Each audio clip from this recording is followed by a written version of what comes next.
अपनी जो परंपराएं हैं, अपने जो मूल्य हैं, उनको हम शुरू कर सकते हैं और उससे हमें एक समझ में आता है, इससे प्रेरणा मिलती है, ये हम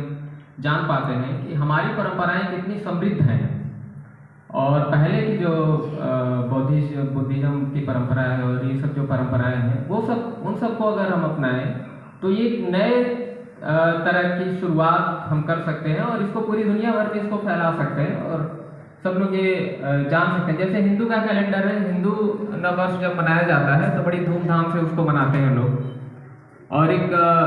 अलग तरह से उसको शुरुआत करते हैं। तो वो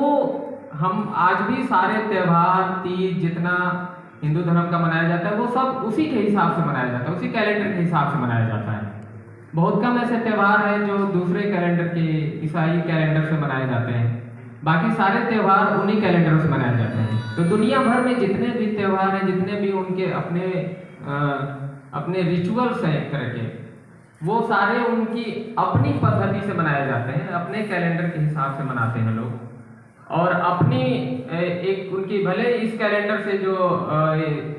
ईसा का कैलेंडर है, भले उससे हम बाकी सारे कामकाज करते हैं,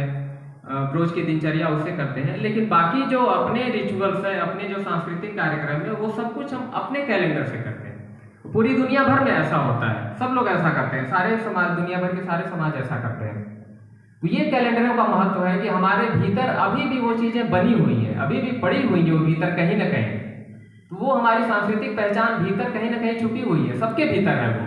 बस हमें ये है कि उसको उजागर करना, उसको बाहर लाकर, और वो एक बड़े मास में, बड़े समुदाय में उसको हमें पहुंचाने की जरूरत है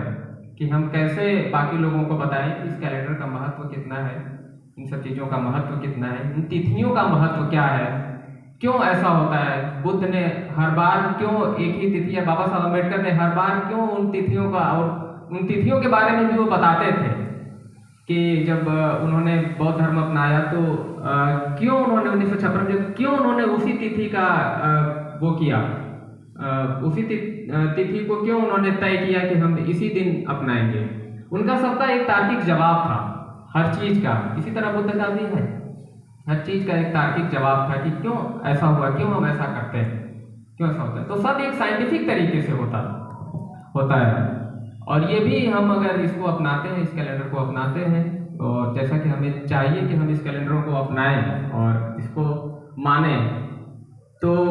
हम निश्चित रूप से एक नई पहचान कायम कर सकते हैं, एक नई सांस्कृतिक शुरुआत कर सकते हैं। कभी कभी दुख भी होता है कि इस कैलेंडर का इस्तेमाल किस तरह से होता है। हम लोग एक बार गए थे, सर भी थे और आप भी थे, तो हम ही लोग थे, हम ही सारे लोग थे, सब लोग थे, और इसी कैलेंडर पर, सर के कैलेंडर पर ही उन्होंने कुछ खाने के लिए दिया था, इसी कैलेंडर पर।